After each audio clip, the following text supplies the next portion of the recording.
ụmụ afọ ndị eji eme ọnụ Igbo Igbo daalụnụ.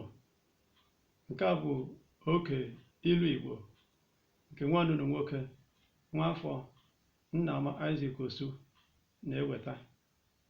N'ilu Igbo taa, m ga-akọwa ilu nke na-asị na ehi dina n'ala dina n'akpụkpọ ya. Ehi dina n'ala dina n'akpụkpọ ya. Ilu a bụ ilu na-akụzi ihe, na-adụ ndụmọdụ, na-adọkwa aka na ntị nye okenye, nye nwata, nyekwa onye ukwu na onye nta. Ilu a na-ekwu kpọmkwem na onye na-eme ihe na-esighị ezi, ihe dị njọ, chee na ọ na-emegbute ndị ọzọ, bụ onwe ya ka ọ na-emegbute. Ehi bụ anụ chi ya kenyere ụkwụ anọ, nke na-egosi na o kwesịrị ịnọ na njem.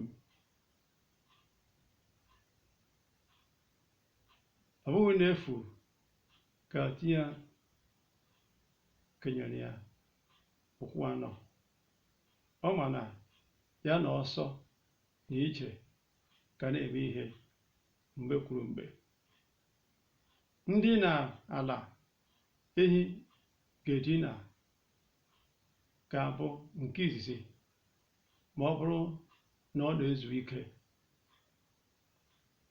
Nke abụọ, ele anya ọ bụ na ahụ esighị ike. Ewezuga ihe ndị a na-abụ, efi kwesịrị ịnọ n'ụkwụ ya anọ na ọ na njem.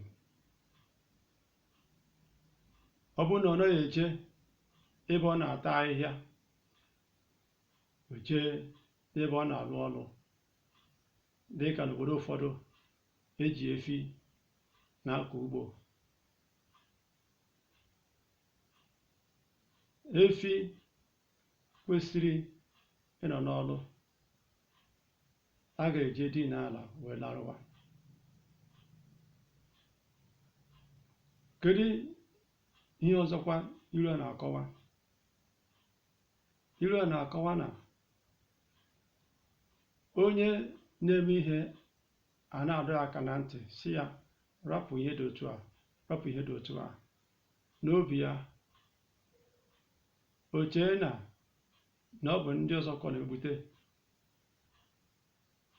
Ele anya ihe dịka nwatakịrị asị ejekwala ebe dị otu a, ejekwala ebe dị otu a, ụbọchị ọ ga-eje ofu ihe mee ya, ahụ ụfụ dị na ya, ọ bụghị ndị ọzọ ka ọ ga na-afụ. Ọ ya bụ nwata metere ihe ahụ ka ọ ga na-afụ, mana obi ya o chebu na ọ bụ ndị ọzọ ka ọ na-eme. Ọ dị ka nwa agbọghọbịa toputere, asị ya were nwayọọ ka isi aga njem, were nwayọọ. O chee na ele anya na akpọrọ ya asị, makwa ka ha mekere ihe anụ a, ndị a na-achọ ije sonye isi n'ọhịa, kọsụ nwakpi sogbuo ndị na-adụ ya ọdụ. O jee nke ọ ga-eje, ele anya ọgwa ya ngaramara dị n'elu ya, ọ bụ ya ibe akwa na ehi ụfọdụ na ya, ọ ya nwa n'elu isi ya. Nke bụ ya bụ ehi si na ndina ka ya mma, ga-achọpụta na ọ kwara akparị ya ka ọ na-ata afụ. Ọzọ dịkwa ka ibe ya bụ ilu ndị Igbo na-asị na mmiri dọrọ na ibekere eju dọrọ nwa nkịta. Ihe ọ na-akọ bụ ọlụ nwata kwesịrị ịlụ, ọ rapụ ya jee na-eme ihe ọzọ, o mesịa n'ikpeazụ ọlụ ahụ na-eche ya. Mgbe ndị ọzọ kwesịrị na oriwe ihe bụ ṅụọ ihe ọṅụṅụ ma ọ bụ zuwe ike, mgbe ahụ ka ọlụ nke a na-ebido ihi na ọ rapụrụ ya mgbe o kwesịrị ịlụ ya. Ya ka ilu a na-akọwara anyị nke izizi, emela ihe ọjọọ chee na ọ bụ ndị ọzọ ka ị na-eme, emesịa ọ ga-ahụ onye ahụ n'isi. Nke abụọ, onwe ihe kwesịrị gị ime, arapụrụ ya chee na ọ bụ onye ọzọ ka ị na-eme, ị na-emegbute ọga gị, ụlọ o siri gị ka ị lụọ, rapụ ya, mebi jee ikiri ihe nkiri ma ọ bụ ebe a na-ekpori ndụ.